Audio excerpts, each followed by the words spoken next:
Մենք շնորհակալ ենք մեր Տիրոջից իր ողորմությունների համար, գթությունների համար, որ իր հովությունը մեր կյանքում Տերը կատարում է եւ պահում է մեզ ամեն չարիքից, թեև անցնում ենք մահվան շուքի ձորով, բայց Տերը մեր հետ է։ Տերը չի խոստացել, որ մահվան շուքի ձորով դուք չեք անցնելու։ Խոստացել է, որ ինքը մեր հետ կլինի, բայց մենք պիտի անցնենք այդ ճանապարհը։ Ես ուզում եմ միտեղ կարդալ Մատթեոս ավետարանից 5-րդ գլուխ 8 համարը։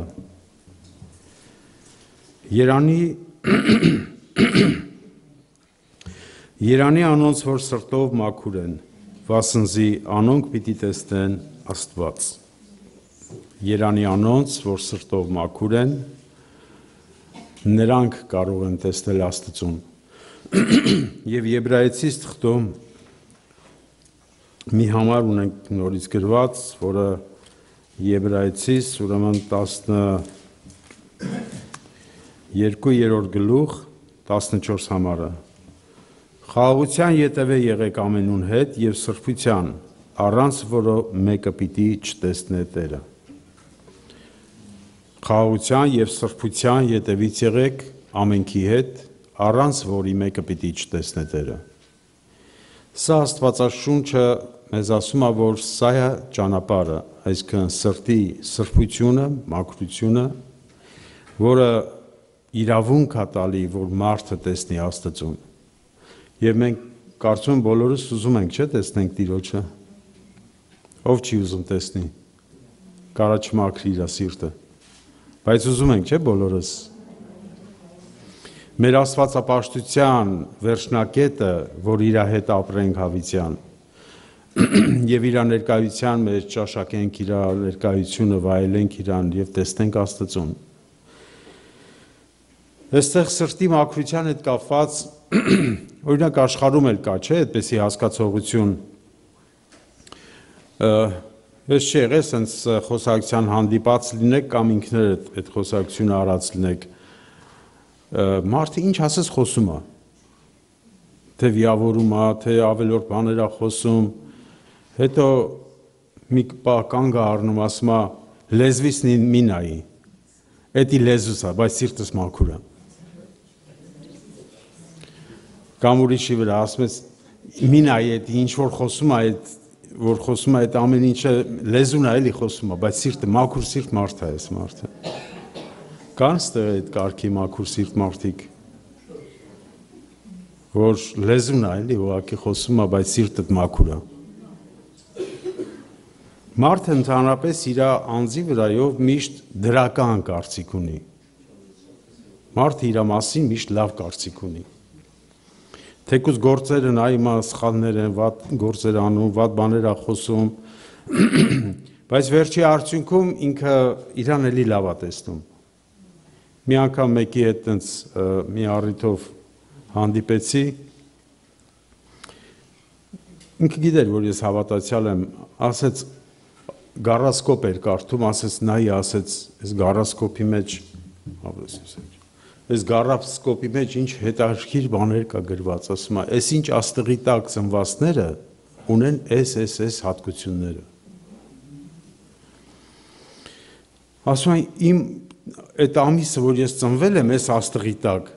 ճիշտ հենց իմ մասին է խոսում, ու դե կարդում է մեծահոգի, բարեսիրտ, չգիտեմ սենց, ու ինչ կարդում է լրիվ դրական բաներ է խոսում։ Ասում է ճիշտ իմ մասին է խոսում։ Ասի, ուզում ես իմանաս իրականում ով ես դու։ Ասեց, հա, ասեց ուզում եմ, հենա ստե գրում է, ես գիտեմ ով եմ, ես ստեղ էլ ասում է գրում է, թե այդ ամսի տակ ծնվածները ինչպիսին են։ Ասի գնա բացի, ասի Աստվածաշունչը Գաղատացիս թղթում 5-րդ գլուխ 19 համարից կարաս կարդաս, ընդ գրում է լրիվ քո մասին։ Կարդացել է Գաղատացիս 5:19-ից մարմնի գործերը։ Վերջը դե լիքը թվարկում է, չէ՞, ինչ ապականություններ։ Էսի մարդն է։ Էսի մարդն է։ Էդի ես եմ։ Հավատա որ դու ես էդի։ Հիմա որ ասում են, էսի մարդն է, ասում է, էսի մարդն է, բայց ես չէ, ես այդպես չեմ։ Դու ես, դա հենց դու ես, քո մասին է գրված Գաղատացիցի 5-րդ գլխում։ Եվ Աստվածաշունչն ասում է, լեզուն մարդու խոսում է սրտի եղածից, ավելացածից է խոսում։ Լեզուն անկապ չի ինչ-որ մի սրտի հետ կամ իր մարմնի տարբեր գաղափարների հետ։ Սիրտը ինչ-որ թելադրում է, մարդու լեզուն դա խոսում է։ Համաձայն եք ժողովուրդ ջան։ Ուրեմն աշխարհում պատկերացրած մաքուր սիրտը դա կեղտոտ սիրտն է։ Դա ընդհանրապես մոտիկ չի Աստծո ներկայացրած մաքուր սրտին։ Մոտիկ չի ընդհանրապես։ Դա ընդամենը մարդու պատկերացումն է իր անձի վրայով։ Բայց մաքուր սրտի մեջ ես ուզում եմ 3 բան թվարկել, որը ըստ Աստվածաշնչի դա է մաքուր սրտի մեջ գործում։ Առաջինը, Աստված ինչի համար ստեղծեց մարդուն։ Նպատակային էր, չէ՞։ Նպատակով ստեղծեց, որպեսզի իր աստվածային կյանքը դնի մարդու մեջ, հաղորդ անի իր աստվածային բնությանը եւ մարդը աճի աստվածային կյանքի մեջ եւ իր հետ ապրի հավիտյան։ Աստծո մարդ ստեղծելու նպատակն է, որ իր կյանքը դնի մեր մեջ։ Ուրիշ նպատակի համար չի ստեղծել Աստված։ Ես այսպեսի շատ քարոզներ եմ լսել մարդիկ, որ քարոզում են, օրինակ մեկը քարոզում էր, ասում է, ինչի համար Աստված մարդուն ստեղծեց։ Մարդուն ստեղծեց, որ մարդը պատերազմի սատանայի հետ եւ մարդը հաղթի սատանային, որովհետեւ եթե Աստված հաղթեր սատանային, դա արդար չէ լինի, Աստվածը զոր է, ամենակարող է եւ սատանային հաղթելը իր համար շատ հեշտ բան է։ Դրա համար Աստված մարդ ստեղծեց, որպեսզի մարդը հաղթի սատանային։ Եվ ես հարց եմ տալի, ասում եմ, այդ մարդուն ասում եմ, իսկ եթե սատանան մեղանչած չլիներ, հարուսյակը մեղանչած չլիներ, Աստված մարդ կստեղծեր։ Ես ասում եմ, ինչ իմանում, կարող է եւ ստեղծեր։ Ոչ ժողովուրդ ջան, Աստծո ծրագիրը մինչև հարուսյակի մեղանչելը Աստված այդ ծրագիրը ուներ մարդ ստեղծելու եւ մարդ ստեղծելու նպատակը, որպեսի իր որդու համար հարսը ստեղծի, որը ունի աստվածային բնություն իր մեջ։ Եվ սա Աստծո նպատակն է։ Իսկ մաքուր սրտի մեջ գործում է ճիշտ այս նպատակը, որի համար գրում է Պողոս առաքյալը Փիլիպեցիս թղթում։ Փիլիպեցիս եւ Եփեսացիս թղթից պիտի կարդամ։ Փիլիպեցիս 3-րդ գլուխ 14 համարը։ Նպատակը դիտելով Քրիստոս Հիսուսով եղած Աստծո վերի կոչումի մրցանակին կվազեմ։ Նպատակը դիտելով Քրիստոս Հիսուսով եղած Աստծո վերի կոչումի մրցանակին կվազեմ։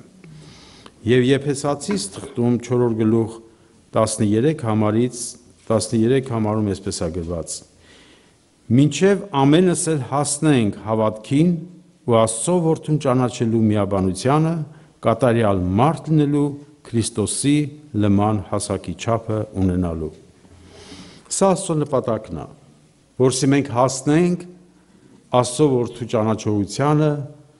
կատարյալ մարդ լինենք, Քրիստոսի լման հասակը ունենանք։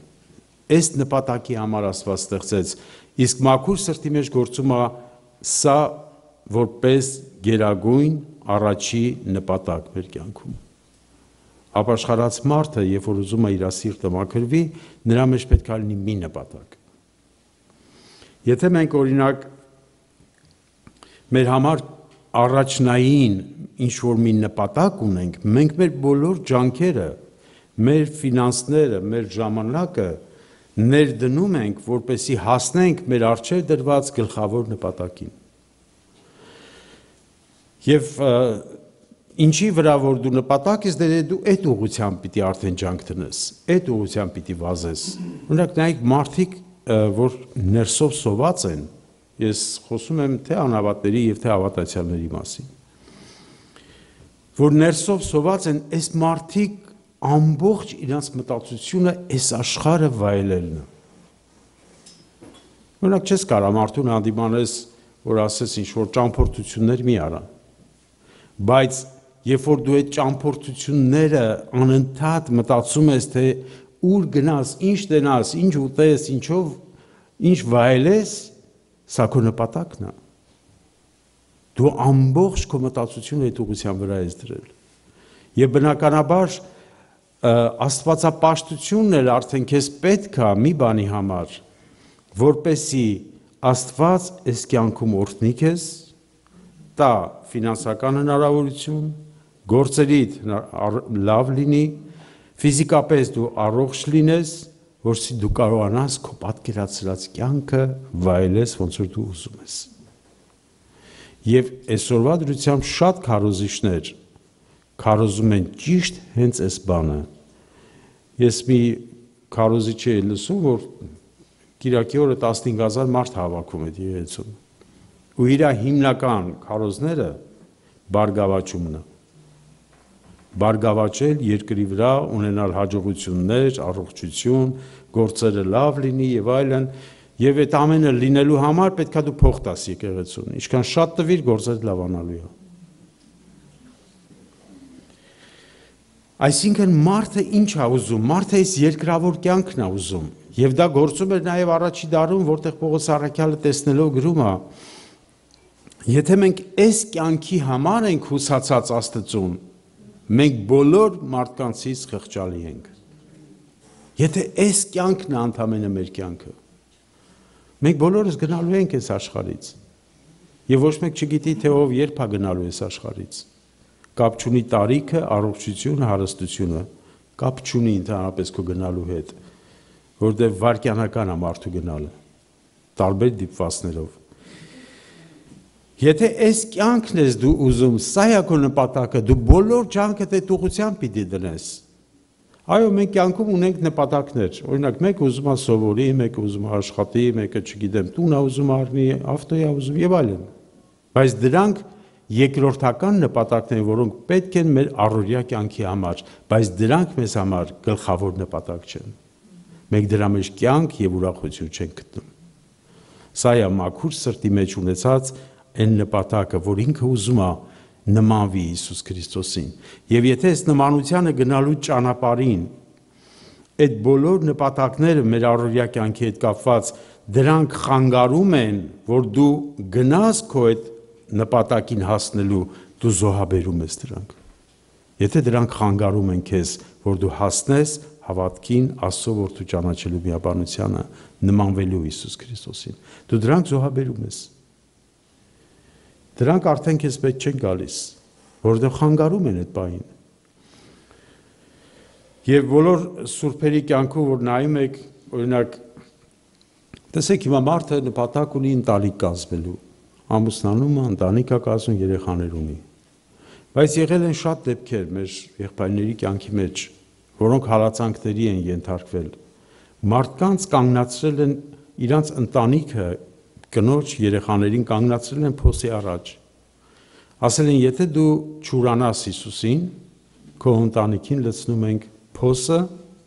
եւ տրակտորով ծածկելու ենք, հողը լցնելու ենք վրան։ Եթե մերժես Հիսուսին, գնա քո ընտանիքի հետ ապրի։ Հիմա եթե մարդու ամբողջ նպատակը, ամբողջ ուրախությունը, այս կյանքն է, իր ընտանիքը, իր տարբեր ցանկությունները բնականաբար պիտի ուրանա, չի կարա երկար մնա։ Բայց մարդիկ են եղել, որ իրանք դավանել են Հիսուսի անունը եւ այդ ընտանիքի մեջ կինը, որը պետքա մեռնի մի քանի րոպե հետո, կինը ավելի ուժ է տալիս ամուսնուն ասելով դավանի Հիսուսին եւ մի ուրացի մենք պատրաստ ենք մեռնելու Հիսուսի անունի համար։ Այսա նպատակը հաստատված նպատակը մարդու կյանքի մեջ, որը դու պատրաստ ես զոհելու ամեն բան։ Քո կյանքը պատրաստ ես անգամ զոհելու։ Շորժ ջան, եթե մենք այս առաջնային այս խնդիրը չունենք մեր առջև դրված, մենք երկու ոտքի վրա կաղում ենք։ Մենք հավանություն ենք տալիս մահից հետո մտնելու դրախտ, որովհետև մարդը կարողանում է հավատալ, որ անտեսանելին, այսինքն որ կա դժոխք եւ դրախտ։ Մարդու մեջ կա այդպես հատկություն, հավատալու։ Եվ եթե ընդամենը մենք ուզում ենք դրախտ մտնենք, դրախտի համար մենք մի քանի կարելիների եւ չի կարելիների ցուցակ կա, որը մենք գործում ենք մեր կյանքի մեջ, սրանք վատ բաներ են թողում ենք, սրանք լավ բաներ են կատարում ենք։ Եվ դրանով գալիս ենք այն վստահության, որ մենք արդեն մաքրված ենք եւ մենք պատրաստ ենք մտնելու երկնքի թագավորություն։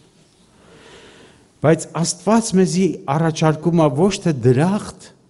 Աստված մեզ առաջարկում է հավիտենական կյանքը,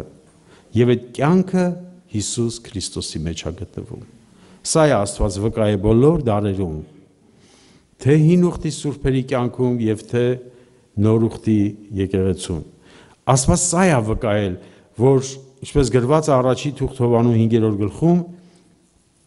10-11 համարներում, եւ սա է վկայությունը, որ Աստված մեզի հավիտենական կյանք տվեց եւ այս կյանքը իր որդու մեջ է։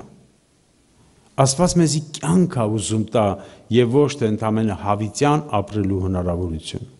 Որտեւ հավիտյան ապրելու այդ հնարավորությունը մեզի կյանք չի տալի, դրախտը մարդուն կյանք չի տալի։ Նյութական երկրավոր տարբեր օրհնությունները մարդուն կյանք չի տալիս, կյանքը Հիսուսի մեջ է գտնվում։ Մենք ընդունում ենք այս առաջարկը, ոնց որ Աստծո առաջարկած կյանքը եւ դառնում է այդ կյանքը մեր նպատակը հասնելու Քրիստոսի կյանքի լեցունությանը։ Եվ հաջորդ կետը, որը մարդու մաքուր սրտի մեջ գործում է, դա մաքուր խշմտանքն է։ Մաքուր խշմտանք։ Մենք կարդում ենք, օրինակ տեսեք, խշմտանքը մարդու մեջ որպես մի հատ օրգան է դրված, որը Աստված խշմտանքի միջոցով մարդուն հայտնում է իր կամքը,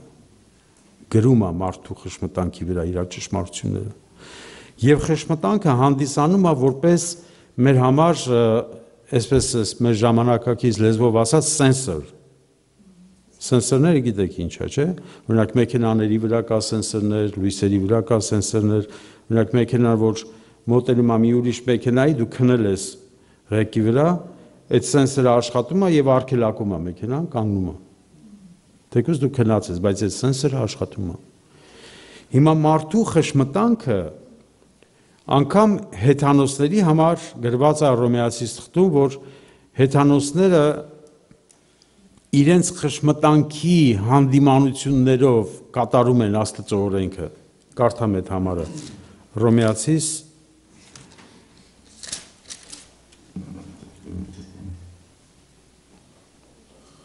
12 եւ երկրորդ գլուխ 12-13 համարները։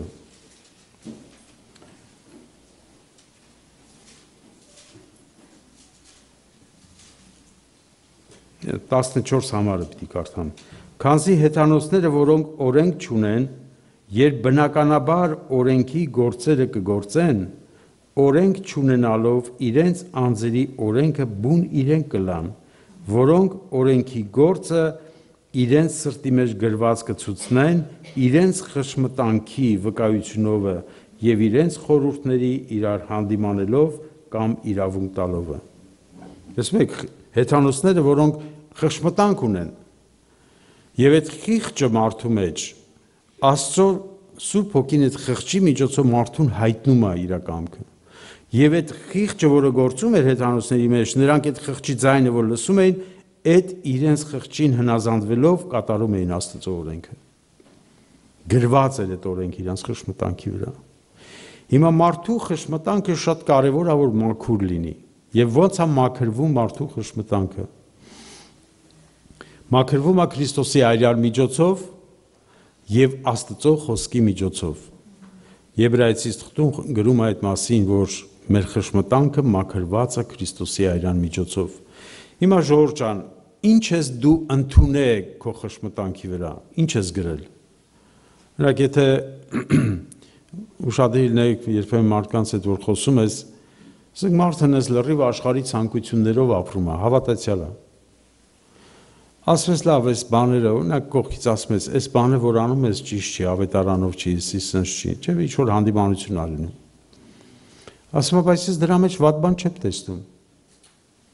Հիմա դու ասում ես, էսի մի արա, մի արա, ես դրա մեջ վատ բան չեմ տեսնում։ Հիմա եթե մարդը դրա մեջ վատ բան չի տեսնում, իր խիղճն էլ իրան չի հանդիմանում, ո՞նց է կարծում, դա մաքուր է այդ մարդու համար, թե մաքուր չի։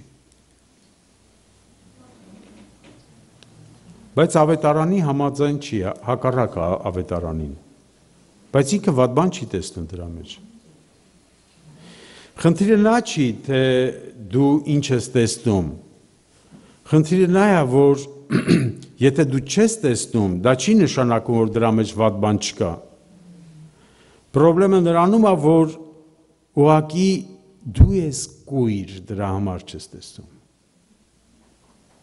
Կույր ես, դրա համար չես տեսնում։ Որպեսզի տեսնենք, Աստվածաշունչը Հայտնության գրքում եկեղեցուն ասում է, աշկերի դեղ դիր, որպեսզի տեսնես։ Եթե աշկերի դեղ չդնես, չես տեսնի։ Հիմա կույր մարդը շատ բաներ չի տեսնում, եւ եթում ընկնում է փոսը։ Այսօր շատ հավատացյալներ իրենց պատկերացրած գաղափարներով, իրենց աստվածապաշտությունն են գրել իրենց խշմտանքի վրա։ Դրա համար շատ բաներ կա, որ մենք անում ենք, ու վատ չենք զգում դրանից, որովհետև դրա մեջ վատ բան չենք տեսնում, բայց դա Աստծո խոսքին հակառակ է։ Մեր խշմտանքը պետք է նորոգված լինի եւ մեր խշմտանքի վրա գրված լինի Աստծո պատվիրանները, որոնք սրբացնում են մեզ։ Օրինակ, երբ որ մեր խշմտանքի վրա Աստծո պատվիրանները ընդունված է, հիմա դու շեղվեցիր մի քիչ, Քրիստոս կյանքից շեղվեցիր, այդ խշմտանքը սկսում է աշխատել, որ դու շեղվել ես, խիղճդ անհանգստանում է։ Հեշ չի դու մի բան, որ ասենց խղճիդ մեջ անհանգստություն կա, դու չես էլ իմանում, ինչի է այս անհանգստությունը առաջացել։ Բայց անհանգստություն կա, հետո որ մի քիչ սկսում ես քեզ քննել ու տենում ես, թե ինչի համար է այդ անհանգստությունը, որտեղից է սկսել։ Որովհետև խախտվել է Աստծո պատվիրանը եւ այն ընթացքը, որը տանում է Քրիստոս կյանքին։ Երբ որ մենք մաքուր խշմտանք ունենք, դա չի նշանակում այն մարդը, որ ունի մաքուր խշմտանք, սխալվելու հնարավորություն չկա էլ։ Վերջացավ ինքը կատարյալը, էլ հնարավորություն չկա։ Ոչ, խշմտանքի մաքրությունը կայանում է նրանում, որ դու երբ որ Աստծո ճանապարհներից շեղվում ես, խշմտանքը սկսում է աշխատել, եւ դա մաքուր խշմտանքն է, որ գործում է մարդու մեջ։ Եվ Պողոս առաքյալը գրում է Տիմոթեոսին, որ ունենաս հավատք եւ մաքուր խշմտանք, որ ոմանք մի կողմ գցելով նավակոծություն կրեցին հավատքի կողմանը։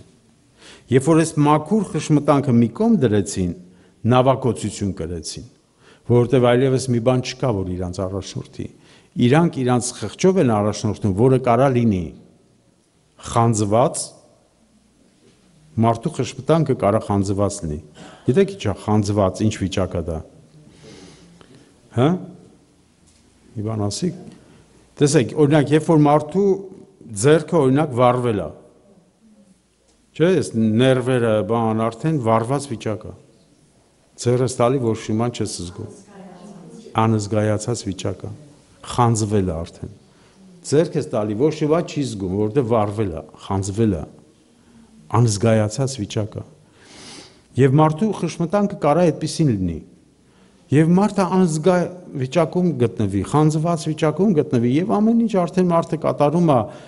իր գաղափարներով առաջնորդվելով եւ ոչ թե Աստծո խոսքով։ Այնպիսի հասկացողություն եմ ես օրինակ լսել շատ դեպքերում։ Օրինակ մեկի հետ խոսում էի, ինքը ամուսնացած չէր։ Ասաց չամուսնացածները եթե ընկերուհի ունենան, դա նորմալ է, որ իրանց հետ տարբեր հարցերով ընկերություն անեն։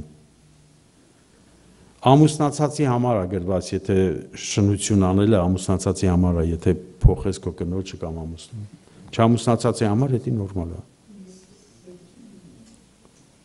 Բայց դա որտեղից է վերցված։ Դա մեռած, խանձված, չար խշտանքից է առաջացել։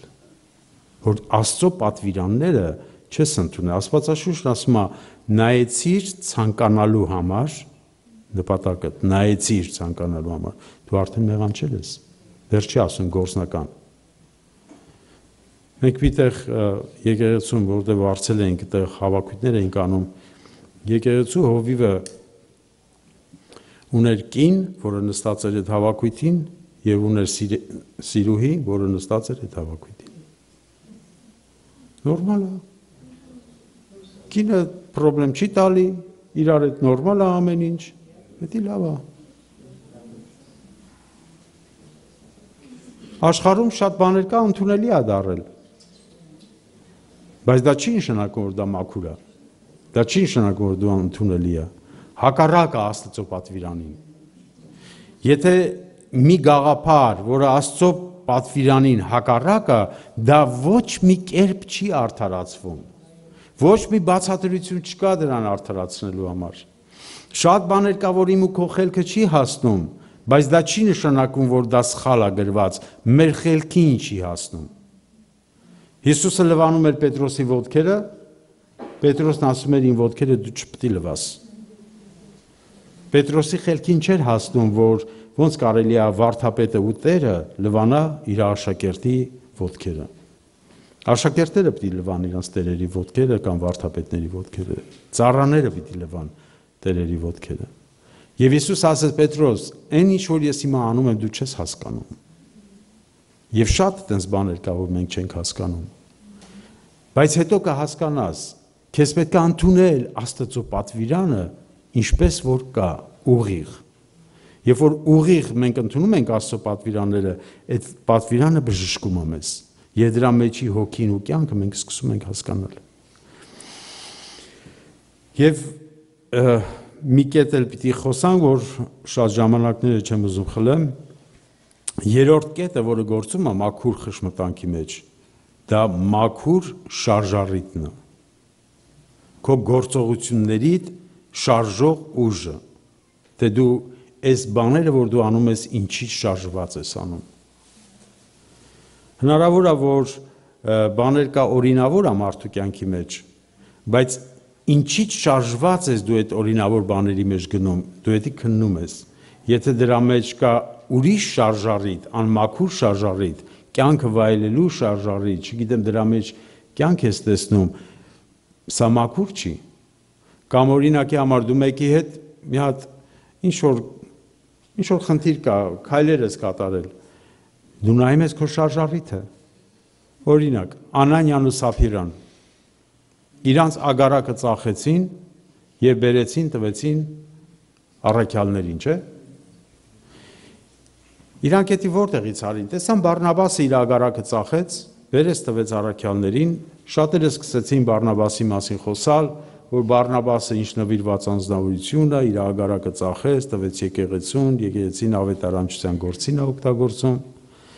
Հիմա Անանյան ու Սափիրան հրապուրվեցին այդ խոսակցություններից եւ ուզեցին, որ իրանց անունն էլ տարածվի եւ հռչակվի։ Եվ Անանյան ու Սափիրան ծախեցին իրանց ունեցածը, ագարակը, քանի որ իրենց շարժառիթը մաքուր չէր։ Օրինակ, եթե Անանյան ու Սափիրան գային, ասեին առաքյալներին, 1 միլիոնով ծախել ենք մեր ագարակը, 500,000 ուզում ենք տանք եկեղեցուն։ Մաքուր էր թե մաքուր չէր։ Բայց այդքան չէին փառավորվի ինչպես որ Բարնաբասը, որտեղ Բարնաբասը ամբողջը տվեց։ Կկիսվեր Անանյայի Սափիրայի փառքը, նրանք կասեն, որ ծախեց կեսն է տվել եկեղեցուն։ Իրանք ուզում են, որ ավելի փառավորեն, դրա պատճառով էլ սուտ խոսացին, որսի ներկայացնեն, թե իրանք ամբողջն են տվել եկեղեցուն։ Շարժառիթը ինչն էր Անանյայի Սափիրայի։ Փառքն էր, իրանց անունը բարձրացնելն էր, որպեսզի մարդիկ իր մասին լավ խոսային։ Մեկի հետ հիշում եմ գնացել ենք, մի հատ խնդիր ուներ, մի եղբոր տուն պիտի գնայինք եւ այդ եղբորից ինչ որ օգնություն պիտի խնդրեր, որ այդ եղբայրը ինչ որ կարողությունով օգներ իրան։ Ահագի ժամանակ էլ այդ եղբորը ինքը չէր տեսել։ Հիմա գնացել ենք իրանց տուն, եղբայր ջան, կարոտել եմ քեզ, այ աղբեր, ինչքան ժամանակ է, չենք տեսել, սենց ռոմանտիկ բաներ ա խոսում։ Ես նայում եմ վրան, ասեմ, ինչի համար ես եկել, դրա մասին խոսա, թող այդ ռոմանտիկ բաներիդ։ Նպատակը ուրիշ մի բանի համար ես դու եկել, բայց դու ուրիշ բան ես դե ներկայացնում։ Մաքուր չի այդ քո շարժառիթը։ Ժորժ ջան, մենք այնքան բաներ կա մեր կյանքում, որ կատարում ենք, եթե քննես քո դրդապատճառը, կտեսնես, որ դա մաքուր չի։ Հակոբոս Առաքյալը գրում է, ինչը որ հավատքից չի շարժված, դա մեղք է։ Մեղքից շարժված է։ Ինչ որ հավատքից չի, դա մեղք է։ Որովհետև եթե մենք ապրում ենք հավատքով, մեր գործողությունների շարժառիթը պետք է լինի սա, որը գրված է Կորինթացիս թղթում։ Արդ թե ուտեք, եւ թե խմեք, եւ թե ինչ գործ որոնեք, ամեն բան Աստծո փառքի համար արեք։ Թե ուտեք, թե խմեք, ինչ որ կնեք, Աստծո փառքի համար արեք։ Այսինքն քո ներքնաշխարհում շարժառիթը սա է պետք է լինի, Աստծո փառքի համար։ Հիմա կարող է լինի բաներ մեր կյանքում, որ մենք անում ենք, դա այդքան վնաս չի, սխալ չի։ Բայց եթե այդ քո գործողությունների պատճառով դու լում ես գայթակղություն շատերի համար, պետք է դա զոհես, պետք է դա թողես, որովհետև դա Աստծուն չի փառավորում։ Կարող է դու արդարացնում ես, օրինակ Պողոս Առաքյալն ասում է, եթե ես կռատան մեջ, կուրքի տան մեջ նստեմ եւ այդ կուրքի զոհվածի միսը ուտեմ, իմ համար մաքուր է, որովհետև ես չեմ ուտում որպես կուրքի զոհ, ես ուտում եմ որպես միս։ Իմ համար մաքուր է դա։ Բայց եթե ես տեսնեմ, որ մեկը գա եւ ինձ ասի, որ սա կուրքի զոհ է, այդ մարդու խշմտանքի համար, ոչ թե իմ խշմտանքը մաքուր է դրանում,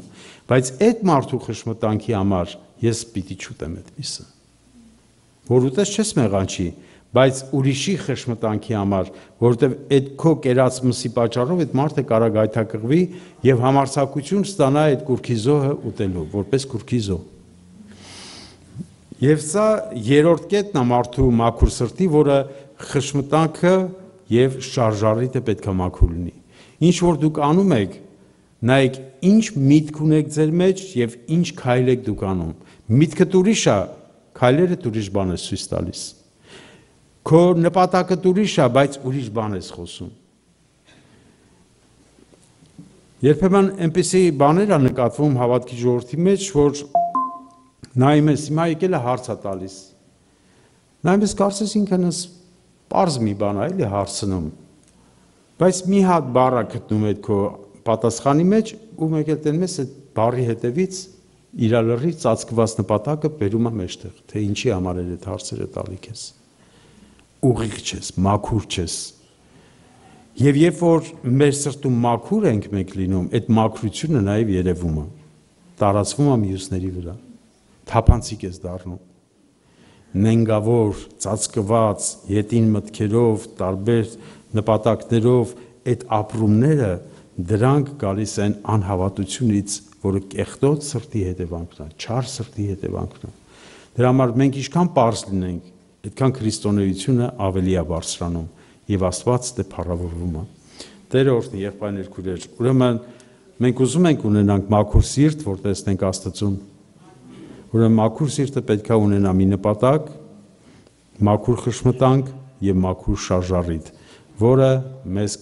իրավունք կտա, որ մենք տեսնենք Տիրոջը։ Ամեն։